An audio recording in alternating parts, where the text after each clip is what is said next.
Hey, it's Liam from Fix. Today's video is going to focus on improving the strength, flexibility, and pain around your feet and ankles. That means if you have ankles that roll a lot, pain in the Achilles or the bottoms of the feet, or you deal with things like calf cramping and shin splints, this video will be great for you. You can also use it as a warm-up before any sort of sport or activities that involve using your feet and ankles over uneven ground.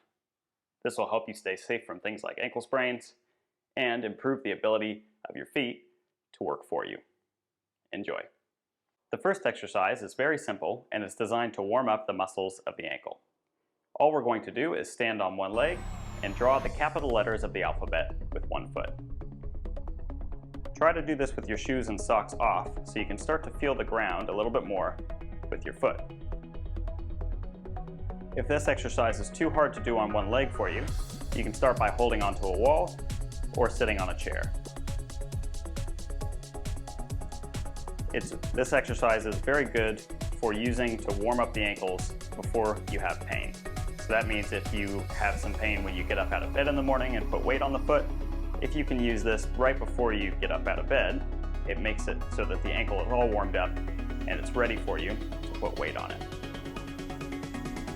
Same thing before you go running or any other activity that tends to cause pain. See, balancing on one foot is quite difficult as you're doing the alphabet exercise, so it's sort of a double whammy. And I sort of lost track where I was in the alphabet, but that's okay. E, X, Y, and Z. So you just need to do those 26 letters on one foot and then transition to the other side. So you're trying to make these letters as big as possible, and you're really trying to kind of trace out the entire thing in block letters so that you get all those muscles of the ankles working. And you may feel a little bit of pain here in some parts of the movement, but if you just push through those little bits of pain and start to work into the range of motion and make those movements as big as possible, that's going to make it really good.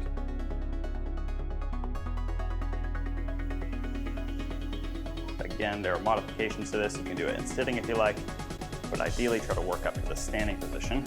And as you'll notice, the foot that you're standing on actually does quite a bit of work to keep you nice and balanced. So you'll probably notice a difference between your feet. One tends to be more dexterous than the other, and that'll just give you a little insight onto what you need to work on more.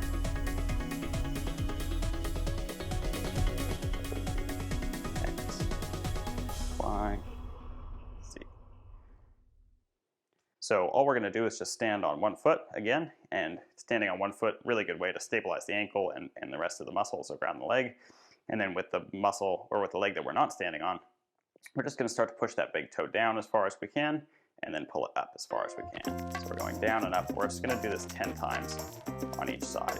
So this is going to get us used to moving that toe while stabilizing on the other side. And you can see that because we wear shoes with narrow fronts, a lot of times that big toe can get pushed inwards into what's called a hallux valgus position, and that's not so good for the foot mechanics. So we really want to try to move that toe straight up and down as much as we can. And the stronger we get that toe, the more it will start to come apart and come nice and straight, and that will make it the best lever for us when we're walking and running and things like that. So that's about 10 there. I'm going to swap sides, just using on this side.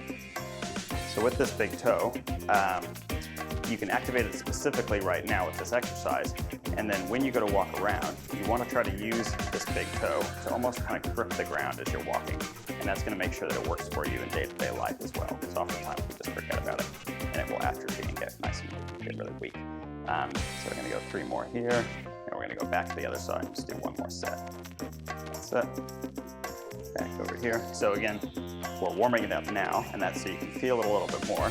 And when you start to walk, run, all that other stuff, even for the exercises that we'll do in a second, you're going to try to use those that toe to kind of push into the ground and just use those muscles that we're activating right now. And that'll just make it part of your habit and make it a little bit easier to do over the long term.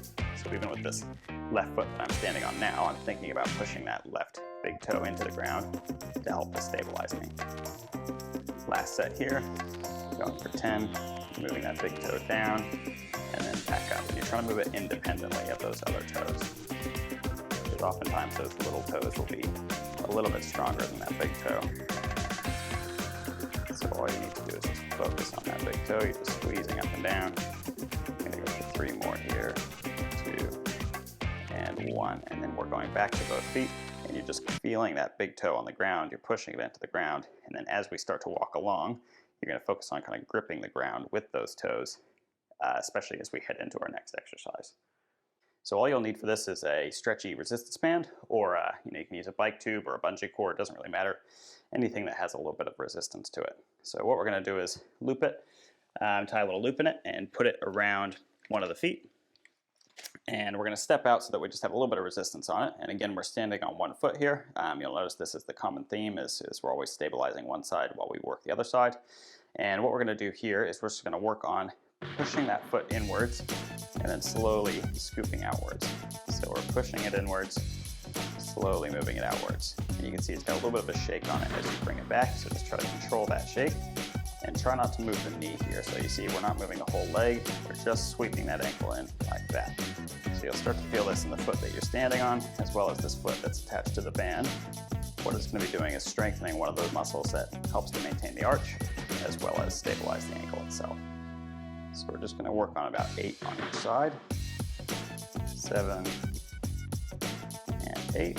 And after we've gone in on this foot, we're going to go outside on the other foot, because we're always going to work both sides, both directions. So now we're going out on this foot. We're going to do the same thing. So we're stabilizing on the one leg. Now we're sweeping the ankle out. So with this outwards motion, it's going to be very important not to kind of pull up with the foot. So you want to keep that foot kind of flat, parallel to the ground, as you sweep the outer edge of the foot outwards. So you're working that foot inside and to the outside. You'll sort of start to feel this on the outside of the calf a little bit. And this is working one of those muscles that tends to get really weak with lateral ankle sprains. So that's the most common kind of ankle sprain. So if you have had ankle sprains in the past, or you have weak ankles, this is going to be a really, really important one too.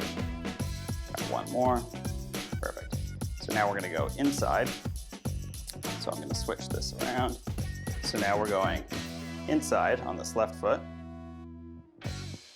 sweeping inwards, stabilizing on this right foot. And again, I'm trying to use those first 2 toes on that right foot to help to stabilize me. And I'm just squeezing in with this left foot, trying not to move the knee. So if you're moving the knee, it'll kind of look like that. Moving the whole leg, that's no good. You want to work just the ankle here. Go for 2 more, 1, 2. Now we're going to go outside on that right leg. So we're standing on the one leg, we're going to sweep outwards, and we're squeezing out with that foot. The foot that you're standing on might get a little bit fatigued here as well, and that's completely fine. Again, we're trying not to kind of pull up too much with this foot, we're keeping it parallel to the ground, just moving it across as slowly and as controlled as we can. We're not letting that band snap it back to that starting position. So we're going to go 3 more here. 3, 2, and 1. Okay, so we've started to strengthen the muscles going in and out around the ankle, and that's going to help with ankle stability and ankle sprains. But it's not very functional because our foot doesn't normally just work going side to side like this. We're going to apply that ankle stability to a motion that's going to be a little bit more functional, and we're going to do a heel raise. So you can do this over a step, preferably. You can do it on the flat if you don't have a step, but most of us can find a ledge or a step or something in your house that you can hang your heels off of. So I'm going to use this box here. We're going to come up, we're going to start on 2 feet with the balls of the feet right on the edge of the step. So that's kind of just before where your toe starts. You're going to hang on the edge of the step, and then you're going to lower your heels down as far as you can go until you feel a stretch in the back of the calves. From here, your knees are going to be a little bit bent, so I don't want your knees locked, just a tiny bit bent, and your knees should be pushed out to where they are kind of in line with your first 2 toes, so they're not pointing in towards each other, they're kind of tipped out like that. So from here, what we're going to do is just raise both heels as high as we can as we push our first 2 toes into the step. So we're lowering down, and then we're going to raise both heels again, pushing the first 2 toes into the step. Your first instinct, and a lot of people's feet will do this when they do calf raises, is they'll kind of come out like that onto the sides of the feet, and that's what you don't want because that's not going to be strengthening the parts of the feet that are weak. So ideally have those feet come straight up like that. Trying to push up onto the first two toes and then slowly lower back down. So again, we're coming up right onto the first two toes, slowly coming back down. We're going to go for 8 of these. So we've got about 6 more. Coming straight down. You're trying to make sure that your heels don't kind of sway in or go far out as you come up and down. So you're trying to kind of make sure your heels travel on a straight trajectory as you go up and down, and that's going to challenge those stabilizer muscles that we just strengthened with the band. So you're pushing right into the step with your toes, preferably doing this with bare feet so you can kind of feel the ground underneath your toes. I'm going to go for 2 more here. 1. Good, and 1 more, that's 2. Awesome, slowly lowering down, so you're not doing these fast at all. So between sets, we're gonna hang at the bottom here, so we're getting a really good stretch in the calves. You're gonna hang here for about 10 seconds, just feeling those calves stretch out, and you're just clinging onto the step with those first 2 toes. And we're gonna go for 1 more set of 10. We're driving up onto the first 2 toes, slowly coming down. If you're getting pain in the bottoms of the feet or the Achilles here, feel free to just take a little rest. Any pain under about a 3 out of 10 is fine, so don't worry about that. But if it gets too painful, just take a little rest and just do as many as you can. So again, we're trying to keep those heels nice and stable, really using those first 2 toes to drive us up, trying not to kind of roll out on the feet as we come up. So we're not doing that. We're trying to do this. We're keeping those knees nice and straight. Perfect, trying not to arch our back too much. We're kind of trying to just focus on those feet. So we're gonna go 3 more here. 3, good. 2, and if you're going nice and slow, you should feel those calves kind of starting to burn a little bit. Last one. 1. Awesome. So when you're walking and when you're running, try to use that same principle of pushing off on the first 2 toes rather than pushing off on the outside of the foot. Last exercise that we're going to do to strengthen things is going to be an exercise designed to work the ankles, but also to emphasize the challenge for the hips and the core as well. And that's going to make sure these things are doing their job while the ankles and calves do their job. So how we're going to do that is an exercise called the Romanian deadlift. So we're going to stand on one leg and we're going to bend the knee slightly, and then we're just going to practice hinging over at the hips like this. So we're bending here, coming down as far as we can till we're about parallel to the ground. You're going to feel a stretch in the hamstring here. You want to make sure both hips are even to the ground like this. So you don't want that left hip coming too far up. You want it kind of far down like this. And at this stage here, you'll notice your ankle is doing a lot of the stabilization as well as this hip here. So then we're going to push this heel into the ground to lift us back up to the top. And we're going to do 8 like this. So we're slowly coming down. We're hinging over at the hips. We're not bending the knee too much. It's just got about a 5-degree bend in it. And that's all. We're going to drop that left hip down to the ground as far as it'll go, then push up through the right heel. And all the while, you're trying not to put that left foot down on the ground. So that's 2. We come down for 3, pushing through the heel with that right foot. 4. And this is obviously good for balance, as well as starting to work the hip and the hamstring. 6. Try not to arch your lower back here too much. The lower back will try to help you out by kind of arching and trying to pull you up. And we want to be using the hip. So try to keep your belly button in to prevent that back from arching, and you'll feel it more in your hip. So we've got 2 more here. 7. And last one is going to be 8. Awesome. So now we're going to transition to the other leg. So we're on this left side, knees slightly bent, feet in contact with the floor, hinging over at that hip, coming down as far as we can to parallel, keeping that right hip down, driving up through the heel to come up to the top. That's 1. Trying not to fall over. That's 2. And again, this is really good to do before you go out and do any of those functional activities that you're doing with your ankles and feet, because this is going to warm up those hips and core and just get them to work a lot more for you. when you're doing activities, that involve ankles and feet. That means you'll have the whole system helping you out. Cool, so we're gonna do 3 more after this. Almost lost that. We're gonna go 2 more.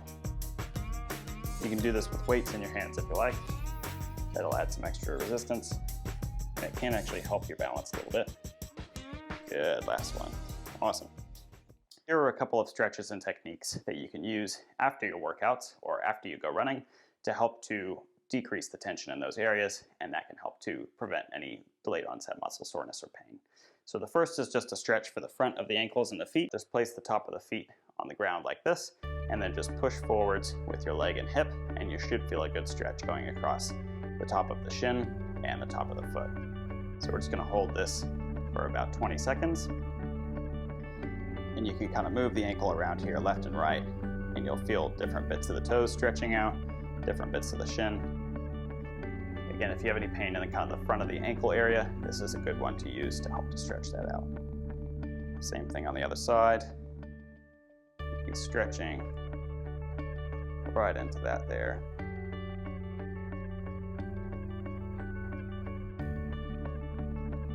So you're working across the top of the foot into the shin, and that's going to help to open up that front of the ankle.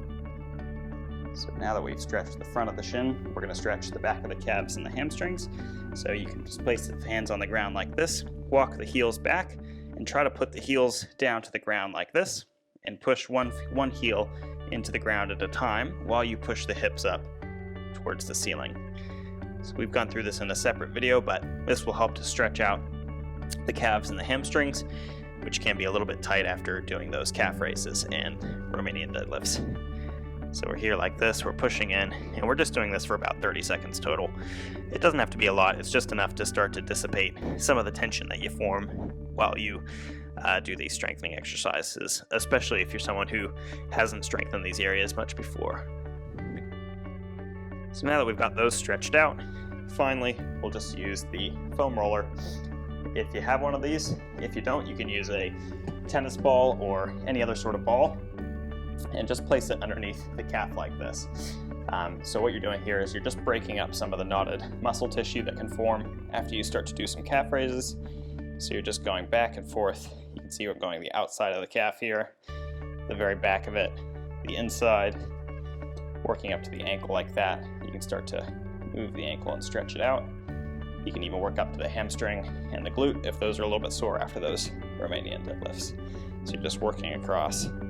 Very important to do just a little bit of this after you do activities that are strenuous for the ankle and the foot, because knots and stuff do form and they can cause a little bit of pain. It's better to have strength and knots than no strength, because it's easier to deal with a little bit of muscle tension than it is with instability. So I would recommend doing the strengthening and then finishing off with a little bit of this tension work. So we're just going to finish off by doing this hamstring and glute. Perfect. So that has been the ankle and foot stability video. For more resources for other parts of the body, check out fixphysio.co.nz.